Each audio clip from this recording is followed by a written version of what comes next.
UNPAVED, Sean Salisbury here. We're bringing authentic, real stuff to you. Hardcore opinion. Sean Salisbury, former NFL quarterback. 29-year-old Sean Salisbury, his second start as a National Football League quarterback.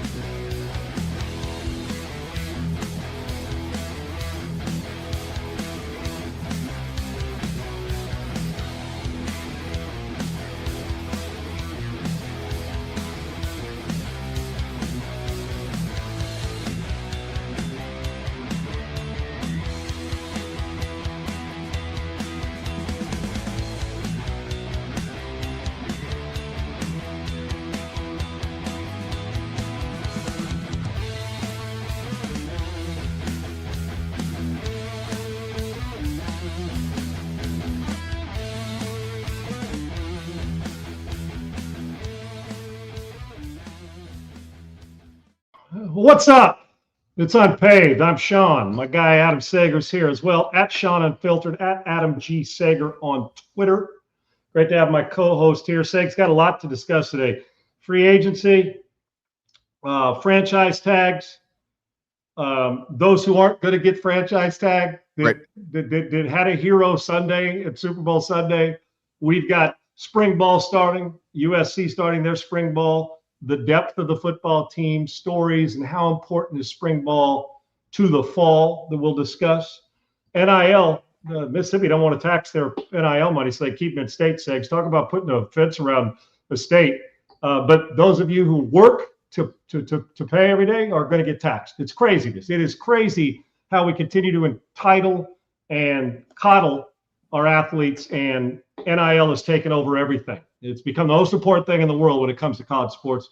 That as well, and big star segs, it still may be moving in college sports. So we got a ton to talk about today, brother. Great to have you on as always. And we start at the top.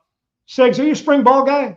How much account do you put into how much skin in the game does spring practice in your mind have for your thoughts heading into the fall? Because nowadays, hell, half the recruiting class that's any good's in school already at Michigan, right? Or at Southern Cal doing their thing. And we don't let kids finish kids, and then they get to go back to their prom and all that stuff, but they want to get started on their career. Yep. And it basically is a pro because of NIL money. So are you a spring ball guy, or is it just kind of all right, cool, I can't wait till the fall, get a little look? Yeah, I'm not a big spring ball guy. I don't, I think it matters for the teams. I think it matters for the players and the coaches and everything. So I think it really does matter for each program. But for me personally, not really. I think it's lost a lot of luster. And we'll see if some of that comes back with now there's no spring portal window. So these kids, and USC, which we'll get into here in just a second, but they're not having their spring game. A lot of teams aren't having their spring games especially because they were getting televised. They were getting 70,000 people in the stadium to come watch these kids just play a spring game and, basically a glorified scrimmage. And I think it really helps the kids and the coaches, but teams were taking it too far and they were watching these spring games and being like, that's a kid we like for our program. Let's go to him right now and offer him, hey, we'll give you $500,000 to just jump in that window and then come with us. We got a starting spot for you. So I think that's where it lost a lot of its luster. And I'm hoping with no window now in the spring where kids cannot transfer like that, I'm hoping it brings some of that, I don't know the word I'm looking for, importance to spring ball for fans and for even bigger for teams, because they can go back to playing spring games as well.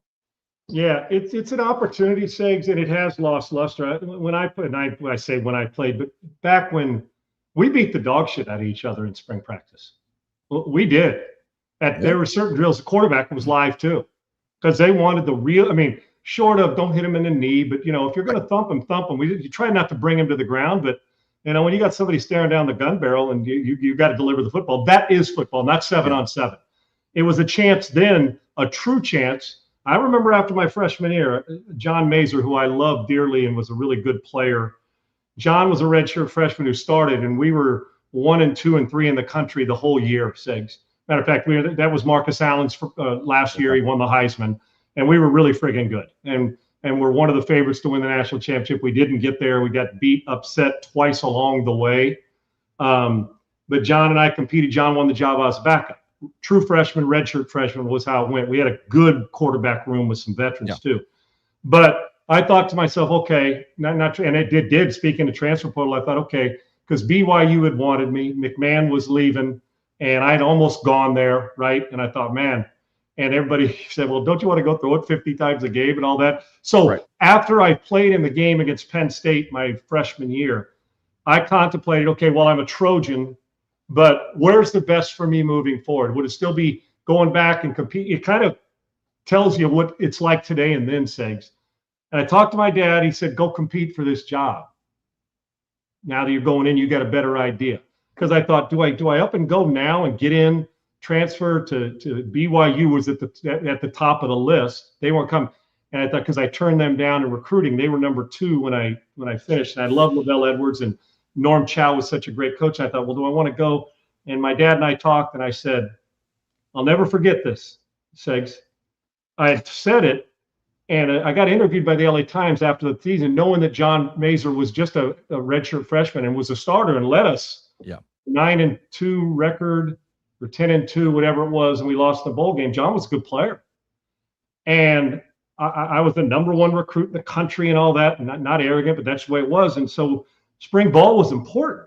And I can remember I got interviewed by the LA Times, and all I said was, they said, well, what is your situation? 2 quarterbacks basically the same age. He was a year older. That was the time when you transferred, you had to sit out a year, Sakes. If it was in conference, you had to sit out 2 years. And I didn't really want to do that, even though I could have redshirted, because I didn't redshirt as a freshman because I played. And I thought, and then an article came out. I'll never forget Bruce Matthews, who was one of my favorite people in the world, and was a teammate and a great leader. And Bruce did it without saying much. I walked into Heritage Hall, where all our Heisman trophies are.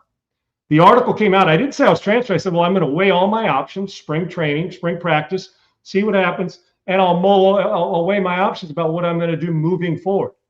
This was in late January, early February. Articles start to come out about the spring, right, Six?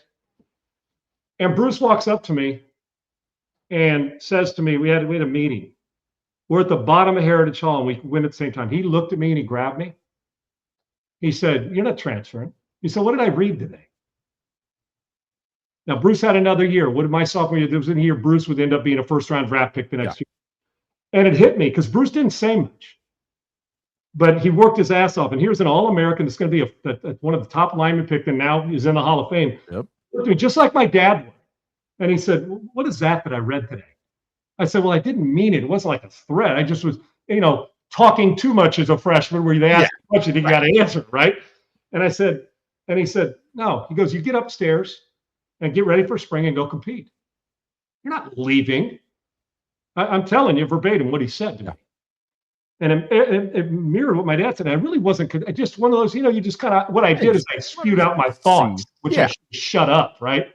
Right. And a valuable lesson, I walked up there, and that simple, by accident, walking up the Heritage Hall stairs to get to our meeting rooms, running into the best lineman in our school, and a guy I greatly respected as a dear friend. I'm like, damn. Now I looked back at the article and thought in LA Times, that my teammates, that's not good for my teammates. That's not what a leader does. Should have been quite the opposite. I'm here to compete, and I'm going to bust my ass and then deal with it later after spring practice, right, Sigs? Fortunately, I listened to Bruce, listened to my dad, and listened to my heart and said, no, I ain't running. And it wasn't even a matter of running, just looking for the best opportunity. So that's not me. I came here for a reason. We went to spring. I was fortunate to win the job. John ended up transferring, had a good career at Texas A&M. Was a good hell. If John would have stayed, it would have been great competition. And I understand why he left. And it was similar. We were both in that situation. If somebody's going to start for 3 years, you want to go play. Not like you're just running for money. We didn't have NIL money. And so it led me to think about how important spring was then and now. And fortunately, I played my ass off in spring to win a job over a really good player already. And it was I learned a lot about myself then, but I learned a lot about 2 ears and 1 mouth and use them accordingly. You don't have to always speak what you think, right? And spring ball now, so it'll be good. I'm looking for the depth at SC, Segs. I am. And, the not having a spring game is smart, but a bummer, if that makes sense. because we all want to see the culmination. Some will fill you. Michigan, they'll get 75,000 people at your spring game, SC.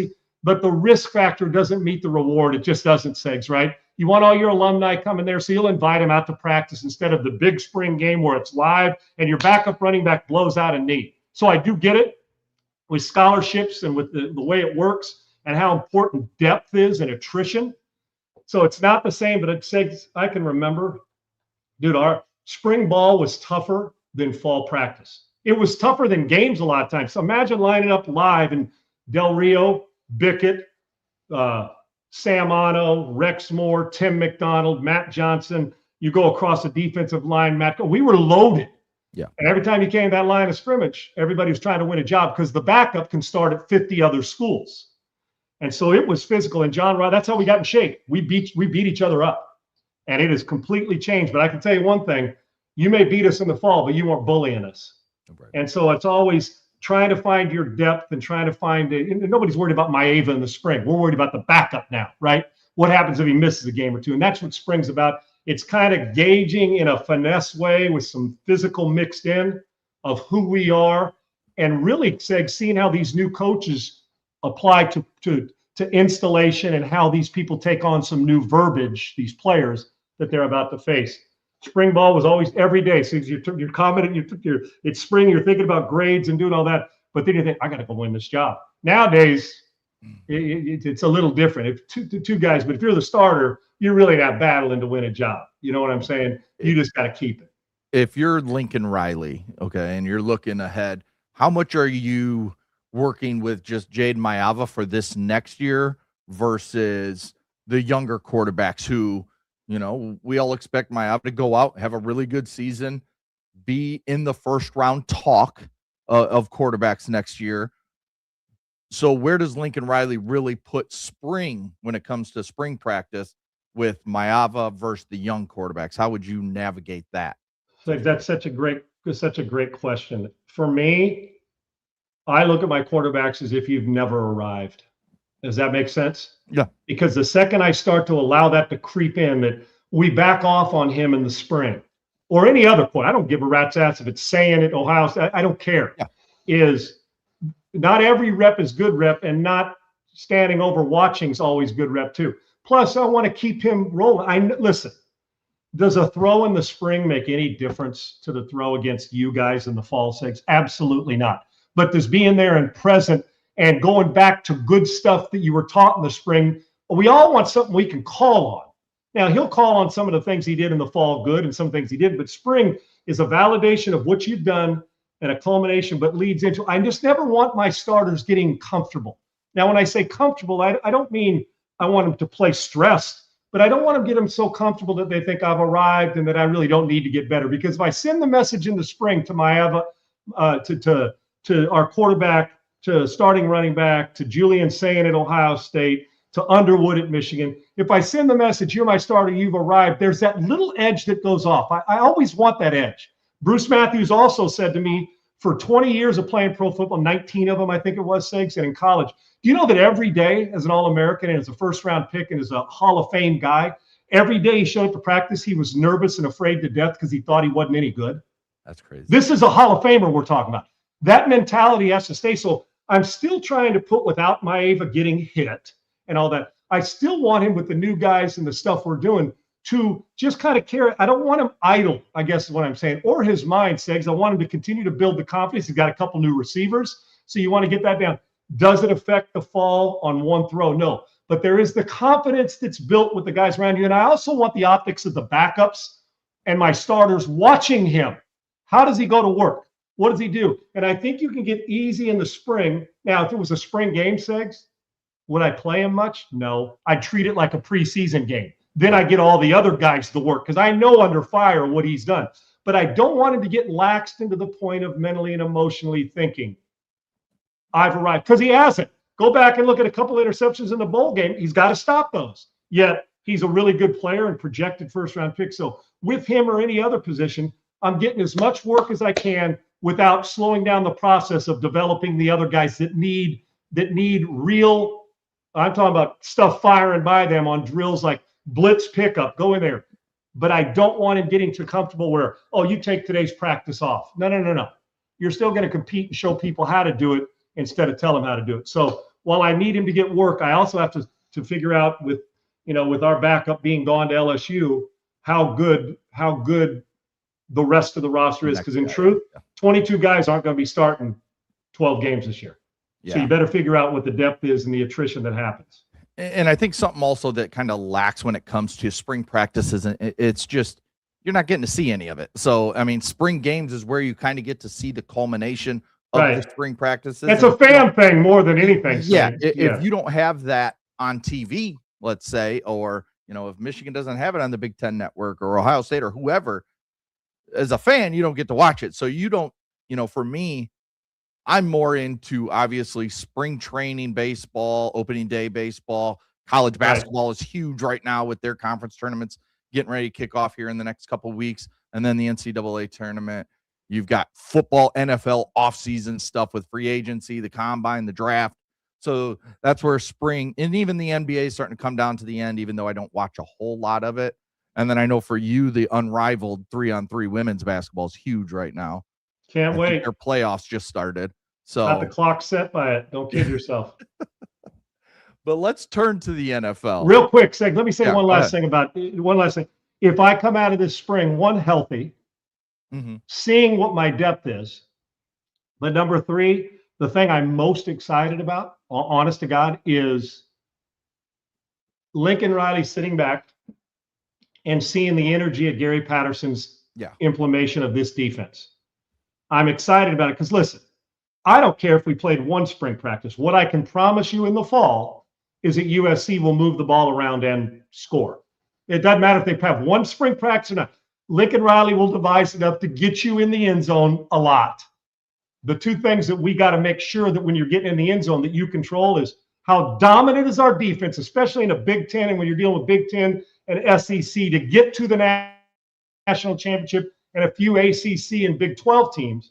So I got to figure out, they got to fly around defensively and who we are because finesse ain't getting it done. Right. But Gary Patterson's defense can. And secondly, just how nasty and physical and mean the guys up front blocking for the running game, because we got a good running game. And to prove in spring that we ain't here to titty block you. Right. This ain't no titty block and pillow fight. That's what I need. And to be able to do that, Segs, one thing people don't know, they don't know how to practice. I'm not talking about SC anyway. Coaches will say it all the time. Guys, understand how to practice, which means be able to go 100 miles an hour without dragging my number 1 back to the ground. Still wrapping up, but you don't have to slam on the ground. It's crazy, but now, especially now with limitations on things, you got to learn how to practice. Right. And spring's it too. So if I come out of this healthy, watching Gary Patterson where people's eyes are wide, where they have the same feeling defensively they had when Lincoln Riley came in offensively. They need that. And lastly, I want it to look like it did when we were running downhill and you couldn't stop them even when they told you. And that even if you got beat, you knew coming out of it that you'd been in a massive brawl. And if we do that, the finesse shit will take care of itself. Yep. And USC should be a college football playoff contender this year. Every year. Every must year. Be this year, yes. Or Lincoln Riley's name is going to be discussed a lot on this show and other national shows about being on the hot seat. Maybe heading into 2027, or he could be gone if certain USC people don't like what happens this offseason. All right, switching over to the NFL. Breece Hall gets the franchise tag, which is over $14 million from the New York Jets. I can't say, Sean, I understand this. Now, the thought is that they're going to get a long-term deal done, and I know you want to keep a good young running back in your stable. You want to keep them. But the way I look at it for the New York Jets is, okay, even if you get this guy a long-term deal, what, 2 to 3 years you're expecting from him as a running back? Are the Jets going to be able to become a playoff type team this year is a no. I don't care what they do. It's a no. They're going to be a bad football team again, which is okay. But can they do it by next season? I'm talking the 2027 season. I don't know that I see that either because of what's going on.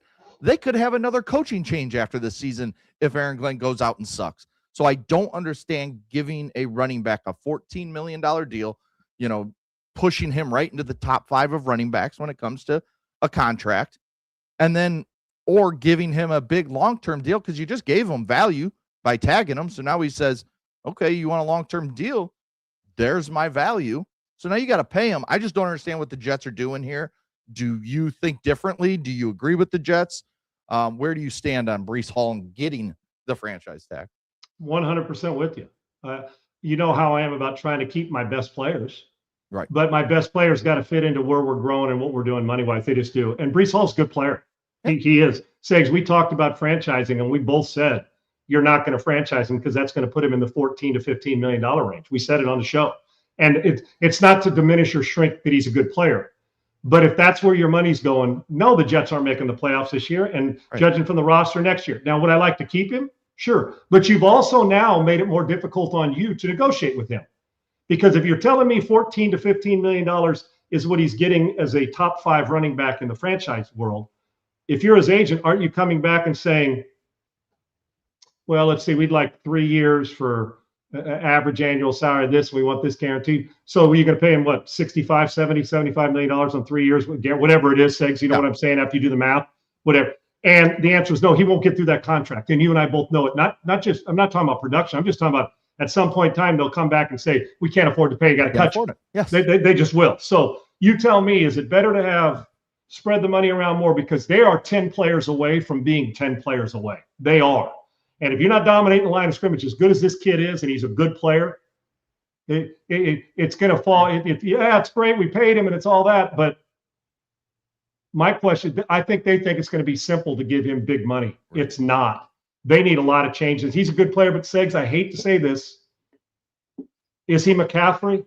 Right. Is he Derrick Henry? Is he Saquon Robinson? Barkley? Is he? The answer is no. He's in the next tier, in my opinion. The next tier. This tier doesn't mean this is a reach and a stretch for a good player that I like. If you'd have told me they could get him for $9 million or $10 million on a franchise tag, I'd have considered it, Segs. Yet I still have a hard time in this day and age considering the running back position and how fragile it can be of spending $15, $30, $45 million in 3 years on a guy after this. Good on him, all for it. He's a good player. Great for him. For my franchise, Breece Hall won't be the reason they do or don't win 7 games this year. This is a bad football team that needs a lot of players. I love the fact that he's getting paid because I like seeing running backs not devalued. Right. But he's not McCaffrey, Barkley, or Bijan Robinson right now. He's in the next tier down, which means he's getting overpaid right now, but God bless him if he can negotiate it. The Jets look like a team reeling to find anything to keep people interested. Yeah, and I mean, they do have cap space. They do have 5 first-round picks in the next 2 years. I know. So they have. If they can't get good, the coach will be gone. Well, yes, that's for sure. But I just, I always come back to, and, I don't like devaluing running backs. I'm not one of those guys that says, oh, but I am one that's realistic in terms of, watching my team this year. Kyle Monangai from Rutgers, a rookie 7th-round pick, comes in and is a good running back paired with DeAndre Swift, who's another guy that was just kind of cast out there that, the Lions traded away, the Eagles didn't want back, and they brought in these 2 guys, and under Ben Johnson became the best rushing duo in the league. There's more stories of non-high price first-round big-time running backs getting paid this kind of money and being successful for the next 4 years. There's more stories of the guy who's not. Right. Who you go get to, a guy like you're talking about, Woody Marks, what was he, a 2nd-round pick or whatever, but is playing like a 1st-round pick, and now they add David Montgomery. So you're basically going to get what? Segs, you almost get 3 for that price, right? Montgomery's making his, Marks is making rookie 2nd-round pick money, and now that, so point is, well, Breece Hall's good. Yeah, this is, I think it's a reach, but I'm happy for Breece Hall. I just don't think it sets you up right now, depending on what they do with the rest of this offseason and draft. I do love the fact that it gets to my core belief that if I can keep my core players at the right price, that's a lot of money. And you have opened up a can of worms that says, this is what you value at him. He's going to want to be paid like a top 5 running back moving forward, not just franchise, but in his contract. So you put yourself in a bind doing this. Yeah. And I mean, and this comes back to the draft, which we'll talk a lot about over these next few months, but I'm seeing Jeremiah Love as a top 5 pick. I'm seeing, or as a top 8. I keep seeing everybody have him going to New Orleans. The way New Orleans is built, I don't know. If I'm a Saints fan, yeah, I love Jeremiah Love. He's a great running back. But we have so many other holes that's not the place that I think you need to fill. Just like last year with the Raiders with Janty. Yeah, great to have, but if you only have him and Bowers, you see how bad they still are. So that's where we see all these teams with their front, when it comes to the defensive line, offensive line, that have all the success, and then they just plug pieces in elsewhere. Right.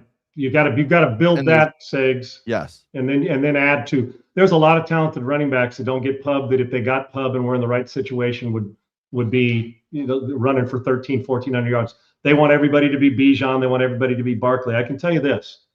If I'm drafting a running back in the top 10 picks, there can be no ifs by his name. No ifs by what we're getting. No ifs by whatever system we're running. The ifs have to be clean and clear. This dude now Love's a hell of a player. What they're hoping is that he's Bijan Robinson. Okay. And how many of those guys are in the league, Sakes? Not many. But how many of those guys that you get in the 3rd or 4th round that we don't know are Bijan Robinson end up starting and get to a second contract that's big? You're taking a risk here, and I hope Breece Hall pulls through because I think he's a really good player, but the Jets aren't even close with this signing to being where they need to be. And perfect example, you mentioned Bijan Robinson. I just looked it up. Their last, I don't remember the exact year he was drafted, but their last 4 years, 7-10, 7-10, 7-10, 8-9.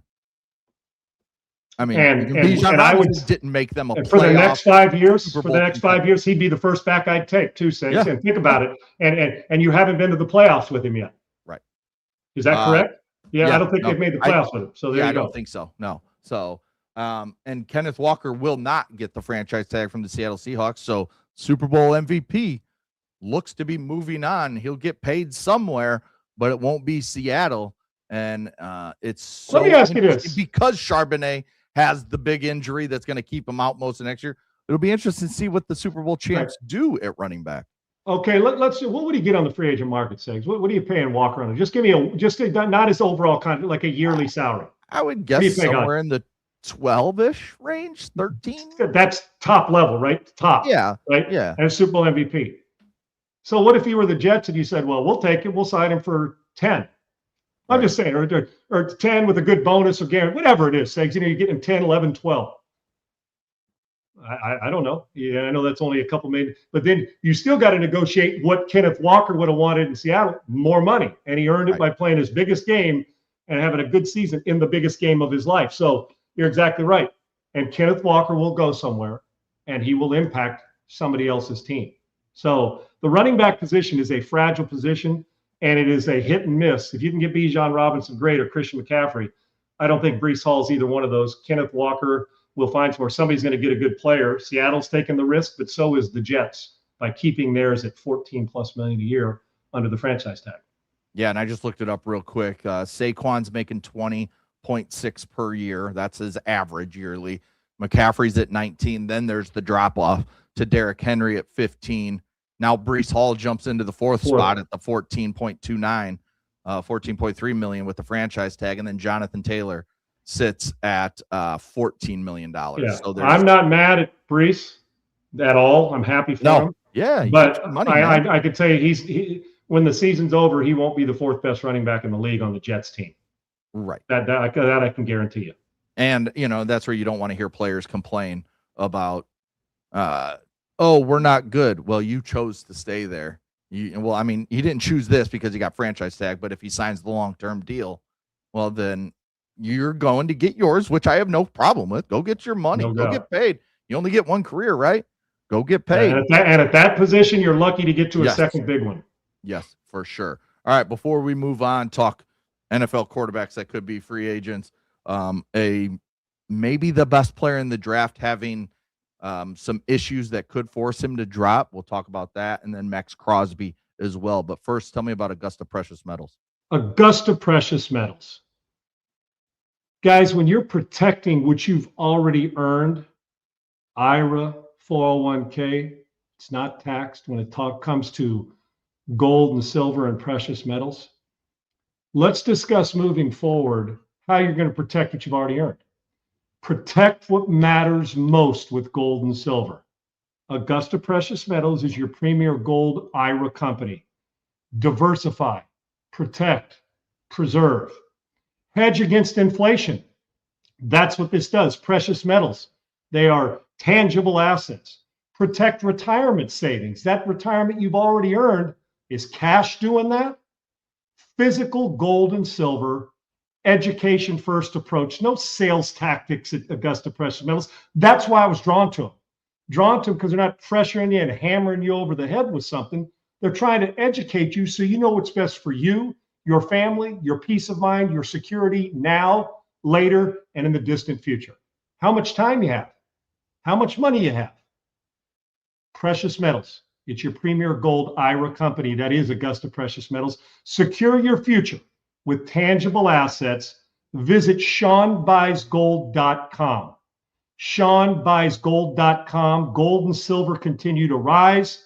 And it's one of those, there's no guarantees in life or in sports or in money, but I'll be damned if gold and precious metals isn't about as close as you're going to get. Text Sean to 35052. Again, there's no guarantees, but there is a guarantee that you'll get educated on precious metals. Again, text Sean to 35052 or go to SeanBuysGold.com. SeanBuysGold.com. Free information, no obligation, guidance, education, and confidence. SeanBuysGold.com. All right, thanks to Augusta Precious Metals being our partner on Unpaved. All right, Sean, there's 5 quarterbacks that we're looking at here that look like they're about to hit the open market when it comes to free agency, and they're all going to be cuts, and they all have pretty significant guaranteed money still left on their contracts, which means their teams have to take cap hits to cut them. But let's just run through them here real fast, and you tell me, we'll go one by one. You tell me, I would take this guy as, my backup, and they're probably going to get the minimum because they are getting so much money this year. You play for a year on the minimum. Maybe you get a shot to play, and then you can move on. Let's start at the top with the biggest guaranteed money left. That's Tua Tagovailoa of the Miami Dolphins. $54 million guaranteed still left on his contract, but Miami, rightfully so, is looking to move on from Tua. What are your thoughts on Tua moving forward in the NFL as a free agent? Like you said, small amount of new money for him as opposed to what he was getting in Miami. Backup, come in and compete. A lot of experience, but the system you run, even though there's really no one, everybody's running RP, everybody's doing a lot of stuff. You better have a system that is based on timing and getting the ball out, because if it's holding the ball and pushing it down the field, you're not interested. This would be a really good backup, because he's got a lot of experience throwing the football and he understands the passing game. He's just physically limited and is never going to be a $55 million quarterback. Yes, I would sign him as a backup for the right price because of the experience. All right, let's go to Kyler Murray, $36.5 million. $36 million guaranteed still left. What do you think of Kyler Murray as a guy maybe going to the Jets or Pittsburgh, maybe if Aaron Rodgers doesn't return, or Minnesota to compete with J.J. McCarthy, who, from all accounts coming out of the combine, the Vikings are already ready to move on. Kevin O'Connell ready to move on from J.J. McCarthy. What do you think about Kyler Murray? I think that Kyler Murray, unlike Tua, still got starting football in him. Segs. Now, I am concerned, what kind of teammate is he? Is he a me guy or a we guy? Maybe he still be playing center field for the A's. Who the hell knows, because he's talented. But I do. At a place like that where you can go and kind of compete, yet you got a chance to win it, he needed to get out of Arizona. They needed to move on. I don't know, Segs, if his commitment's ever going to allow him to be a sustained great player. But he does have those. If you're going to do this like you did for Fields last year, for some other quarterbacks across the league who you've given another shot to, he's enormously talented. Yeah. But that doesn't mean a hill of beans if you're not preparing and know where to throw the football. The one thing you got to do, you got to make sure when you sign him, you know that coddling becomes a problem for him. And you're going to have to watch it. And you got to micromanage Kyler Murray. But I don't think his starting opportunities are done yet, Segs, because I look around the Jets right now. If he walked in, the guy can start now. Now, I don't know what the result's going to be, but more than two. He's forget the measurable. I know he's small, but he's got an enormous skill set.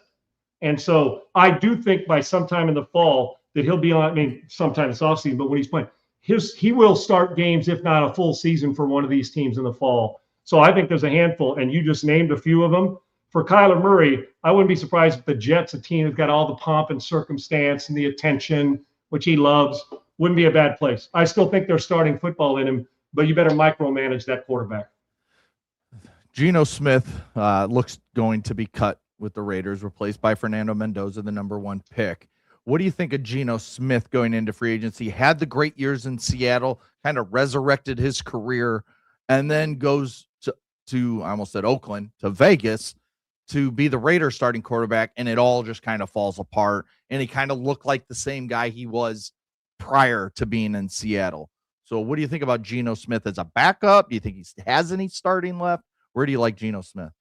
Well, you mentioned a team like a Minnesota Vikings. Now, I don't know if O'Connell will be interested because you get a veteran that can push McCarthy, that if all of a sudden something happens and you say he beat him out, I'm comfortable with that.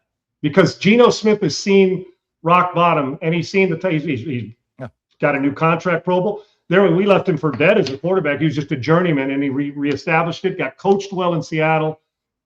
But I do know this. Geno Smith needs good players around him. He's not a guy that's going to load you up and carry. You saw with the Raiders the fall off in production with a below average football team. But you go to a team like the Vikings or a team that's got some good players that you need a guy that maybe doesn't need a lot of work, but if he does start, that he could actually take the job. I'm not quitting on Geno Smith as a player. I think you bring him in as a backup, Segs, but a backup that your eyes are on him, that he's going to get work. And I don't think he's going to disrupt it because he's already been in that position. I don't think he's going to disrupt the quarterback room. And I think he's confident enough to still think he plays. But Geno Smith isn't a guy that can go somewhere and elevate 15 other players. He needs good players around him to thrive in the league. Solid backup, solid starter on the right team. And the quarterback that's there should be have a little fear that if I leave my glove on the mound, Geno's capable of coming out and pick it up. I have no problem paying him the right price as a backup and giving him a chance to compete. How about a guy who has made boatloads of money, has had starting success at 3 different places, including the place he's about to leave there in Atlanta? What about Kirk Cousins? Any starting potential left, or is he just a very smart, experienced backup that you would love to have at a cheaper price, that if your guy goes down, boom, you have a guy that can come in and win you football games? Where do you stand on Kirk Cousins? Great teammate. I feel, but a more verbal version of Joe Flacco. Does that make sense? Yeah. You know, leader and fiery, but that I can trust, that I never have to worry if he's prepared. I never have to worry if the teammates like him. I never have to worry about him going on there and bashing somebody and saying my coach sucks for the most. You know what I'm saying? I think he's at the stage of his career. Like, so I look around the league. I don't know if Cousins wants to go play in New York or something. I mean, he's better than what you got, depending on where he goes. Like if you're the Miami Dolphins, Kirk Cousins can give you game. And I'm just using them as an example, Stiggs. He's got it at the right price. So he's a guy that I trust. But I would bring him in as a backup to I always thought that him being in Tennessee would be a great place, depending on what goes on with Cam. I feel like that's a good place. I do. I feel like Minnesota, going back to Minnesota, is a great place because I think that those guys in the quarterback room, while he may feel threatened, it's okay. J.J. McCarthy should feel a little threatened. Yeah. It's all right. And we'll find out who he is. So I think there's a lot of teams at the right price that can use Cousins. Simply saying he's a numbers man. He's going to put up numbers, right? I don't know if you can trust him in certain times regularly that he's going to get you to a Super Bowl. But when he comes in, there will be no disruption, and he'll play good football. I don't think you're on the path to say I'm going to get him as a starter. But when you do sign him, you're saying it won't shock me if in Game 3 he takes over, just like Penix did him. I think he can do that to somebody else. I trust him because he's been in a lot of different systems, and I think teammates genuinely respect him. And that's I didn't say like's fine, respect. Kirk Cousins can help a lot of people depending on if he's willing to go in and compete for that. And I think he is at this stage of his career because he knows the mistakes that have been made on his behalf of throwing the ball to the wrong team and taking too many sacks. Yeah. The fifth guy on this list is an outlier. He's not like the rest. You could say whatever you want. And I know there's a lot of Bears fans out there that still love this guy, but Justin Fields has never had success in the NFL at a sustained level. Never put together a season where you're like, that dude's my quarterback. That dude is a franchise quarterback. That dude can go win a Super Bowl. Where do you stand on Justin Fields moving forward? Do you think, and this is me asking, do you think he's even a backup at this point in the league with the amount of struggle he's had? I know he was with the Jets last year, who were a bad organization, a bad football team, but he was in Pittsburgh with good players, a really good head coach and Mike Tomlin, and a good roster, and they still just kind of did the exact same thing they've done with others. Where do you stand on Justin Fields heading into 2026? Well, Segs, you look at a guy like Geno, who was a journeyman. You look at what quarterbacks in that type of situation have done that are good passers and accurate passers, but just couldn't sustain great play at the right time. We have a lot of those type of players that have come and gone in the league, and some that are in it now. Of those guys, those 5 quarterbacks we're talking about, maybe Kyler Murray? Who's more physically gifted than this guy? Maybe none of them. No, none of them are. His raw skill set, pure traits, is the best. Here's what I hate to say, though, Segs, about it when I'm describing quarterbacks. He is a phenomenal talent that's not a great quarterback. And I've seen enough for me to know he's never going to lead the league in accuracy. He's never going to lead the league in quarterback rating, and he's going to get you to the point. He relies so much on his skill set, and I think he's learning. I mean, in saying the right things and going to work. And I know he puts time in, but sometimes it's not always working harder. It's production and getting things done. And while I know the Jets and the Bears weren't good when he got there, Pittsburgh was pretty good. I think that Fields is a guy that's always going to be, even if he wins a starting job, you're always going to be wondering if in 4 games you got to replace him. But of the skill set, he's as talented as any of those cats you just named. But as a quarterback, sustained accuracy, the everything that it takes from that position, he's still not there yet. I wouldn't sign him as a starter, pay him to come in. But I can tell you what he is as a change-up pitch. He's that guy that when you see him in person, you're like, damn. Yeah. And then when it gets in the action, one day it's damn, and the other day it's damn, but look where he threw it or he missed his read. So as a precision quarterback, not there. As a unique talent, got every gift you need, whether that's coaching, development. He just running into a roadblock with it. He wouldn't be my starter, but his talent is going to tease enough people to bring him in as a backup to compete for that. Yeah. We talked about Geno Smith. We talked about the Raiders cutting him. Another move that the Raiders may not make is Maxx Crosby. We've talked about this before. There's been some discussion here over the last couple days that it seems increasingly likely that he will be traded. Now the Raiders are still putting out that they want 2 first-round picks and a player for Maxx Crosby. I still don't think any team will pay that price when it comes to, unless some significant assets are coming along with Maxx Crosby in the deal. Do you think, as a Raiders fan, that they still at this point in time should look to trade him aggressively, or should they be holding back and just say, yeah, we'll take some calls, but give me your best offer, and if it's not even close to what we like, then just hang up the phone? Where do you stand on Maxx Crosby right now? The second one, Segs, as a Raider fan, why would I want to get rid of a guy who I could throw in the 70s Raiders and he belongs? Yeah. He is what Raider Nation loves, right? And it's not just because the beard and the tats and the rest of it. He's a friggin' hell of a football player. I hate getting rid of my best players, but for the organization to move forward and get assets, you got to. But I am steadfast on this, Segs. I am setting a ceiling of we're not just going to go all over the map and play Where's Waldo with trading him. Here's what we want. If we don't get it, or at least we're not at least rubbing shoulders with what we want. He stays, and I'll make it work. I just will. I'll call. But I am taking calls for the first pick of the draft. I understand we love Mendoza. I'm taking calls for that and taking calls for Maxx. If either one makes my team better, and better not only now, but in the future, because the Raider team's still a ways away from being good too, but they've got some pieces. So while I hate to see Maxx go as a fan, as a front office, I'm saying, here's what we'll take. Anything less than that, Maxx Crosby staying a Raider until you decide. We're not going to be desperate to move Maxx Crosby. You need to be desperate to trade for him. And so that's why I'm looking. Now, if he was the 5th best player, he's your best player. He's your most consistent best player every year.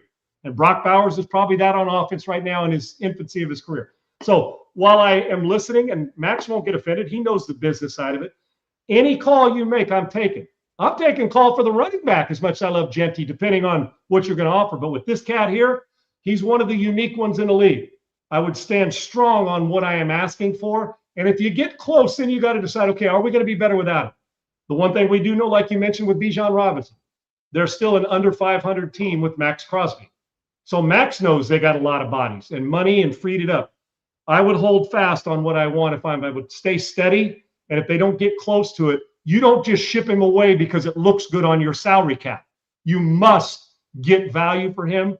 And you actually should ask for more value than you may get, like they are probably, like you said, a player and 2 first-rounders. I'm not just letting him go because of salary cap. I'll move some other money around to keep Maxx Crosby if I'm not getting what I think is value. And there's a lot of value in that player. You're muted, Segs. My bad. There's been a lot of movement in the last 24 hours for the Chicago Bears when it comes to Maxx Crosby. They went from like plus 650 to like minus 150 in a span of 24 hours. Now, that's a huge jump, brother. That is that's a huge big jump. But there was a little story that came out from from a guy that doesn't really do a lot of breaking of news and talking about stuff. And he said there was a deal on the table that both teams like and accepted, but it was pending a different trade that the Bears had to make. And then that's when everything started to jump. So I don't know how serious it is. Again, I don't see the Bears trading 2 first-round picks plus, say, DJ Moore for Maxx Crosby. That's just way too much for a guy that is going to be 29, and the Bears have multiple big-time contracts coming up in Caleb Williams, Roma Dunze, Javon Dexter, other guys that they need to pay. But let me ask you this. If you were the Raiders GM and Jerry Jones calls you and says, hey, what about a Maxx Crosby for George Pickens swap straight up? What do you say to that? Well, as a guy who knows how important defense is, but also, and it's so funny, you want Maxx Crosby, but you let Michael Parsons leave. You know yes. Oh, I know. You let a guy itself. Right. That's for me. That's why I always say, hey, we're going to trade the guy, and then we got to go into the draft and go try to find that guy. Okay, so you let Parsons go, and Jerry. Oh, let me get Maxx Crosby. Well, you had that guy last year, and now Jerry doesn't make sense. But I'm just calling it. I'm making an offer to you. Hence why it makes perfect sense to be a Cowboy, because Jerry doesn't make sense. Well, Segs, for me, that would be tempting. I think the Raiders would think they deserve one more. And I think Jerry thinks that somebody should come with Matt. You know what I'm saying? Yeah. There's this value. To me, I always say more closer. And as an offensive guy, heck, I want Pickens, of course. Put him with Bowers and Genty. But if I got to make sure the quarterback can get him, because one thing you also get with Pickens, you know he's going to be opinionated and he's going to need the ball. And you've got to take that into account. And I think the Cowboys made a smart move in getting him. I would listen to it but the truth of the matter is, having Pickens and getting rid of Crosby, just that alone, Segs, I can't imagine the Raiders think that that's an asset, that one asset's going to take them to the next level, and it's still costing you a bunch of money, right? And another thing about this, see if it's me and the Cowboys are one, you mentioned the Bears. If I'm the Raiders, you got to look for a desperate team that's this close to getting over the top. You know, you're not trading Maxx to the Cleveland Browns. Well, maybe you are if they give you 2 for, or a team that's just ass, right? They can't win. And you say, damn, they're 4 years away. Why would you trade them to the Jets? Right. Unless they gave you the assets, I get it. But if you're Maxx Crosby, like, don't do me like that. The team that would be desperate, I would think, and if you're one of those, you're trading for somebody that you may not even get him through his contract because you don't want to spend all that money. This is a team that, like, think about like a Pittsburgh Steelers team that fell off defensively, Segs. Yeah. That one more guy opposite the other guy. that. But if you're the Raiders and somebody's going to do it, you really don't care. Max, go where you want. We got the value. Yeah. But right. But if you're trying to do a guy right, the teams that should be involved are teams you mentioned. The question is, are you willing to give up 2 first-rounders and spend all that money to get a guy who's a great player, but you're losing a lot of what you've already built? That's where Maxx Crosby's a great player. Somebody will get a great one. But if you're the Raiders, do not give this up just for optics. You have got to make sure you get equal value or better for Maxx Crosby, which will be tough to do. Yeah. We had a big story kind of come out yesterday after our show ended about Ohio State safety Caleb Downs, who arguably some have as the best football player in this upcoming draft. Now, of course, the safety position knocks him down some. He came out and did not perform as well as most expected, but then it also came out that he's doing everything on a partially torn meniscus, and then he also has degenerative ACL issues, which can cause some concerns.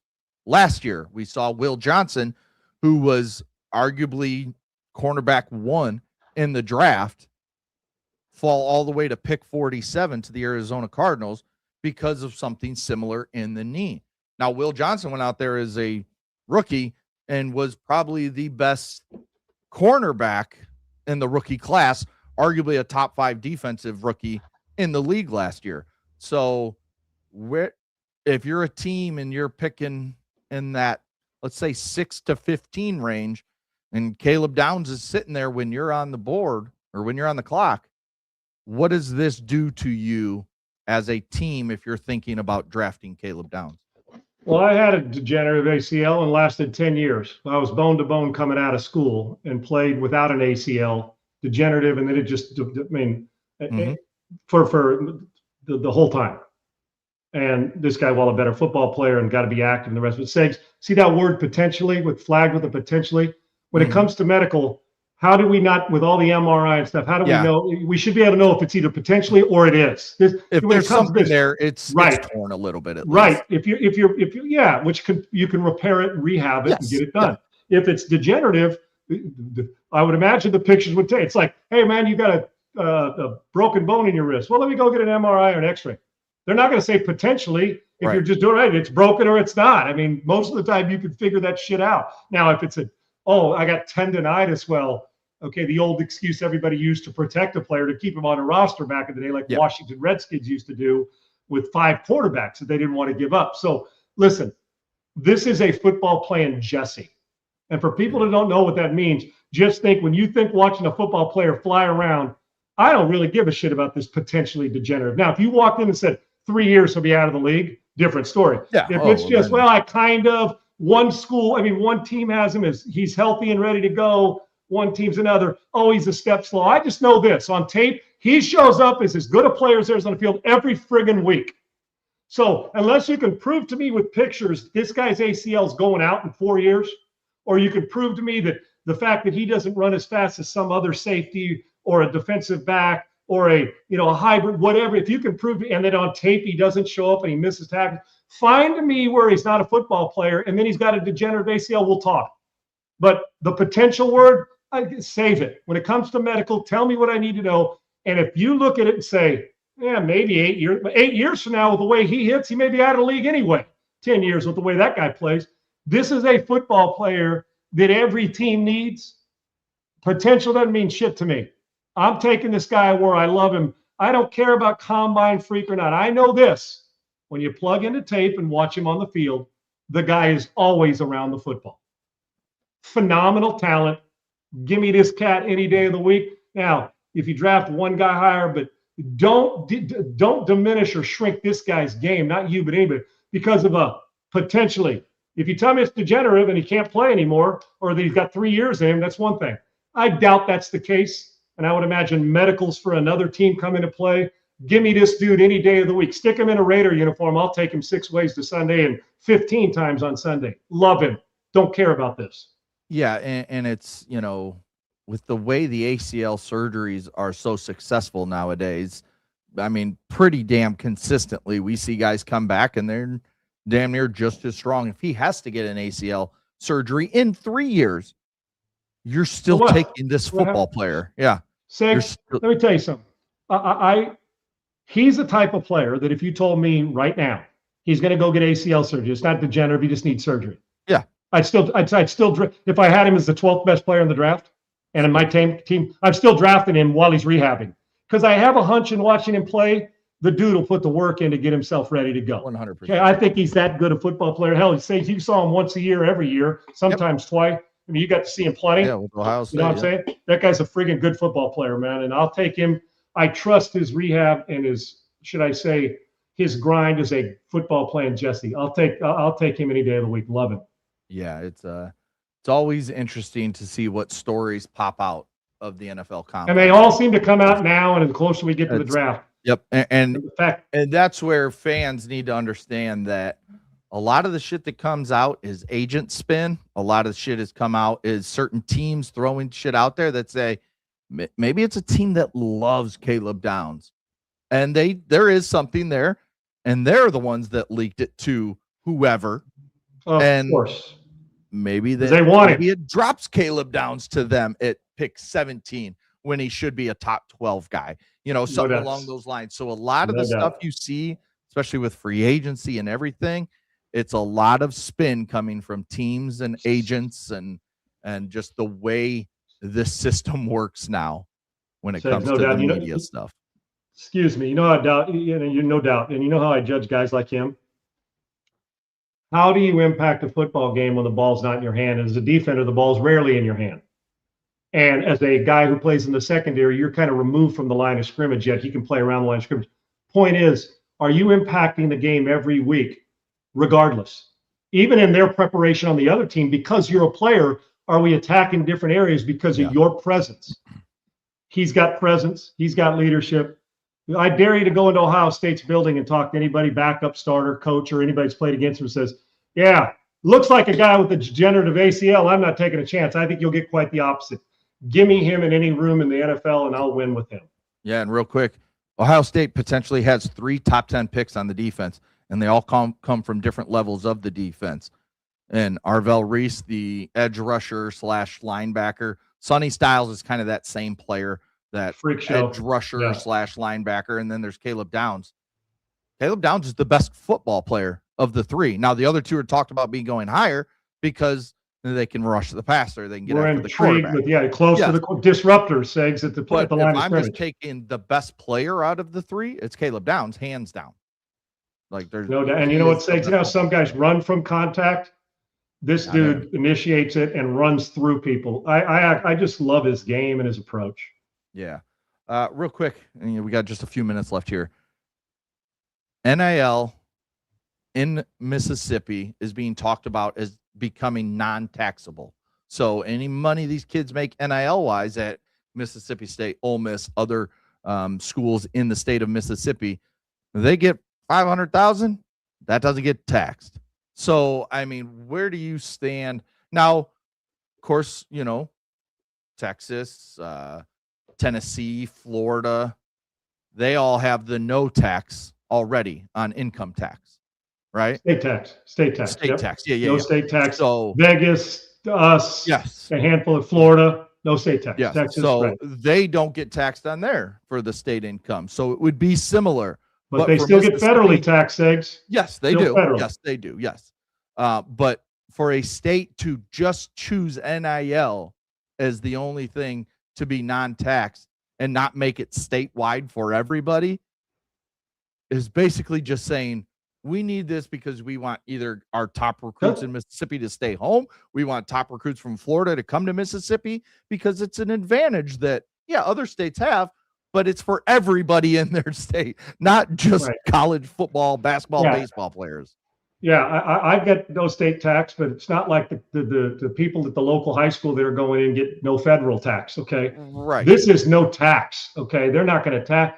Am I assuming that they're still going to get federally taxed on this? Yeah, they got it, right? Because federal doesn't enter it. State and federal are different. So, but it's still nonsense because that family that has the diner in Mississippi, that they built it, has been there 30 years. When you go buy their food and they make their revenue on they're getting taxed. They're getting state taxed on it. Now, what I'd love is if they went and said, hey, everybody in the United States, we're going either a flat tax at 15% or a no tax, no federal taxes, because the IRS is full of shit and you've been stealing and when they take your money, they spend it in places they shouldn't. That'd be great.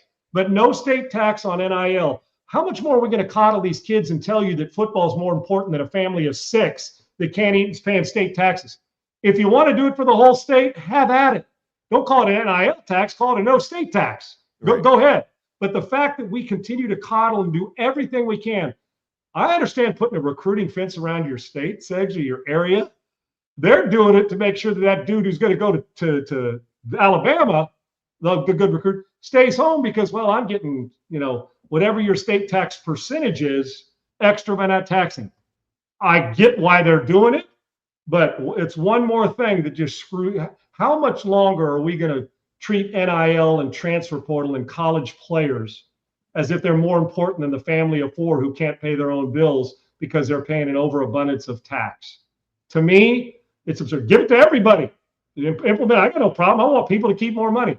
But you make it an NIL tax where these cats that go to Ole Miss or Mississippi State, that no, you're going to keep more of your money. Well, yeah, it's great, but do it for the whole state so the people that are feeding you at that local restaurant, they get the same benefits you do. That'd be great. Yeah. Tax everybody else in the state, but the football player doesn't get taxed or the basketball player. Nah, I'm not all in it. I understand taking care of the kid, but that kid needs to learn a little rough edges around life, what it's like to have to pay taxes. Okay. Yeah. That's what you need to learn how to do. Doing it. Speaking of kids that are trying to become college football, baseball, basketball players at the boys and girls level, we're seeing a new trend where, and you as the director of NSR, the recruiting company, are you seeing any kids that are using AI to manipulate their highlights and make themselves look better? As we see here, this is an AI. Now, this kid throws a ball damn near 70 feet in the air and just drops it in a bucket. I mean, if that kid's making that throw consistently, he's a 5-star quarterback, and it makes it look easy. Now he's just running through kids with ease. And these are AI highlights. And now, we're seeing this little bit of trend of kids starting to use them to get themselves better scholarship opportunities. Guess what, Segs? The next thing we do is AI or robots taking over your recruiting coordinator job. Or we got AI. I'm telling you, it's crazy. So there you go, Skeletor on the sidelines. There you go, your AI Skeletor. It can not only call your play but kick your ass in the process and doesn't care what you say back because they're not feeling emotion. So if people hate analytics, wait till this starts. This is analytics on steroids. Yeah, yes. Pure analytics. There is no thought process at all. No doubt. No, my guys aren't that I train. And if they did, I'd say take that shit down because coaches, eventually you're going to get fat. It's like Segs. All this is makeup on a pig, man. You're still a pig. I mean, you take the makeup off, it's still a pig, which I like good pork. But my point is that, okay, here's the highlight. When you get here, put it this way. I'm not recruiting a guy who thinks that he has to elevate his game through AI. If you got to do that, then, and it's not the naked eye of a coach watching it and it's AI, that it's AI generated to make you look like a better player. I watch your tape, dude. You ain't running 4.09. Okay, stop. And so you got to look through, but we're at this point where the guy looks like he's 6'7", 290, running 4.1. If this is who we are now, the football is just going to get worse. I wouldn't recruit a kid who thought that he had to elevate his game through AI because I'm smart enough to see through who's what because I watch them. So I would hope that most are. But we're seeing it, Segs. People are actually using it. I'm sure they're going to use it to ramp up fastballs. I'm sure they're going to use it to how quick you can jump at the volleyball net. You know what I'm saying, Segs? How quickly you burst through it. Yeah. Please keep AI. I understand organizing. Keep AI out of the natural thing of scouting the right way. And hopefully the AI won't disrupt that as well. Analytics already has, but you're not fooling me with your AI because I know what it's supposed to look like. Yeah, it's it takes. I mean, actually, I think it may be a good thing in the long run because it feels like college coaches aren't out scouting and recruiting they used to. I can tell you they're not. They're relying on people like us to do some of their work for them. So that's where you get out there and you go watch this kid personally with your eyes. So you're not being deceived at all when it comes to AI or anything. Dude, Yeah. You talk about an elevation of a resume. Good gracious. I mean, AI and put it this way: the real worry is if you're a coach and can't see through that, and you're recruiting an AI kid. Yeah. Then I got to wonder about the adults in the room that are actually doing the recruiting. That would be a problem. AI Don't do is it, just folks. insane. With my wife being a Don't do it. teacher, the way she can use it to do stuff. My daughter in high school, she's like, "Oh yeah, our teachers just tell us to, plug this into this program, and it'll sharpen it. But then you got to take it and turn it and make it your own." And I'm just like, "What?" Yeah, no doubt. Segs, could you imagine a coach calling me? Let's get your Michigan, Kyle Whittingham. Hey, Sean, You got a player for me? Yeah, man. You've been watching that kid at Katy High School? Yeah, that outside linebacker. Yeah, Kyle, I'm going to send him to you. I've evaluated. Check out my evaluation. Here's the tape. Tell me what you think. Damn, Sean, I can play. Then he shows up on his visit. And Sean, I thought he was 6'3", 240, edge rusher. 5'9", one of the great programs in the country. He's 6 foot. And he runs 501. And he looked like he could bench press the team bus on that tape you sent me. Now he can't bench press a French fry. What are you doing? And then I lose credibility. They don't, it just works right on down. So I don't think I'm going to go that route, Segs, but it's a novel concept. I mean, they're going to try it. But you better be smart enough to see through it, because I'm not willing to send AI tape to somebody knowing that he's going to look at me like, well, Sean, I can't use you anymore because you can't evaluate for shit. That ain't going to happen. Yeah. It's just, it's crazy. The world with everything going on in this world, that AI is just another thing that we have to be on the lookout for. I wouldn't say we have to be concerned about it yet, but it's just something you have to keep your eye on, because it can be used in so many ways. Small doses to get information, I'm okay with. I'm not okay with it replacing jobs for people that work hard. Correct. All right, that'll do it for today's show. We had a lot to talk about. We pretty much hit it all, from USC's spring all the way to kids using AI for highlights. So tomorrow we'll come back. We're going to have more. We'll see if Trey Hendrickson or anyone else does get tagged by the deadline, which I think is in a couple hours. I think 4 o'clock, 4 Eastern or 4 Central today, somewhere in that range. So we still got a few hours left before teams have to make the final decision on certain guys. And then we'll come back. We'll start looking ahead. I want to start looking at the draft and maybe we talked about quarterbacks last week. We picked 5 guys. Maybe we can look at a couple other quarterbacks, or we can start looking at the top of the draft and maybe a couple of these mock drafts I saw of where they start adding in trades and what would you do if you're the Raiders, or, if you have one of those top 5 picks with this draft and the way things stand. So we can start looking ahead at a lot. And then we've got college basketball. We had a great weekend. Sean, I'm telling you right now, Duke, Michigan, Arizona. Those are the 3 teams that are clearly the best 3 teams in America. Nobody's even close. There's that next step of Houston, Iowa State, Illinois, Michigan State, a few others, but those 3 have separated themselves. That if it feels one like of those 3 6 don't win the title, I'm going to be shocked. Well, and you know what'll happen, Segs? It's to the point where, and that second layer is really good. Yeah. But there's the difference between the two is it would take those guys to lose the game as opposed to somebody just coming in and hammering them, where they're turning the ball over, weren't focused. And it only takes one of those games in the tournament, because then you're eliminated. So, but you're right. The level they're playing at is they're playing at a different level than the rest of the country. It's going to be interesting to see if none of those 3 make it to the championship game.